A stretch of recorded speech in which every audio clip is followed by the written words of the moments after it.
এই ছিল সেই মানুষগুলো যারা বগি নাম্বার ৫-এর সঙ্গে গায়েব হয়ে গিয়েছিল। তার বুক ধক করে উঠল। সে দৌড়ে গিয়ে ড্রাইভারকে সব জানালো।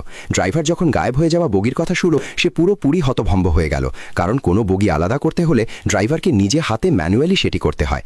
সে শপথ করে বলল সে বগি নাম্বার ৫-এ হাতও দেয়নি। সত্য জানার জন্য সে সঙ্গে সঙ্গে সিসিটিভি ফুটেজ দেখতে চাইল, কিন্তু দেখা গেল ক্যামেরাগুলো আগেই বন্ধ হয়ে গেছে। যাতে যাত্রীদের মধ্যে আতঙ্ক না ছড়ায়, তাই ড্রাইভার ক্রু মেম্বারকে বলল এখনই কাউকে কিছু জানাতে নেই। কিন্তু তারা জানতো না ট্রেনটি ধীরে ধীরে একটি অন্ধকার সুড়ঙ্গের দিকে এগিয়ে যাচ্ছে। আর ঠিক সেই সুড়ঙ্গের ভেতরেই বগি নম্বর ৪-এর যাত্রীরা বুঝে গেল আসলে বগি নম্বর ৫-এর সঙ্গে কি ঘটেছিল। ট্রেনটি সুড়ঙ্গে ঢুকতেই পুরো বগি জুড়ে ভয়ঙ্কর চিৎকার আর যন্ত্রণার শব্দ ছড়িয়ে পড়ল। এক অদৃশ্য শক্তি এক ব্যক্তির গলা চেপে ধরল। আরেকজন তাকে বাঁচাতে এগোতেই তার গলাও ধরা পড়ল। মাত্র কয়েক সেকেন্ডের মধ্যেই বগি নম্বর ৪-এর সবাই অদ্ভুতভাবে কাঁপতে লাগলো। কেউ উল্টোপাল্টা কথা বলতে শুরু করলো, কেউ যন্ত্রণায় মেঝেতে লুটিয়ে পড়ল, কারো গায়ে যেন কোনো কিছুর ছায়া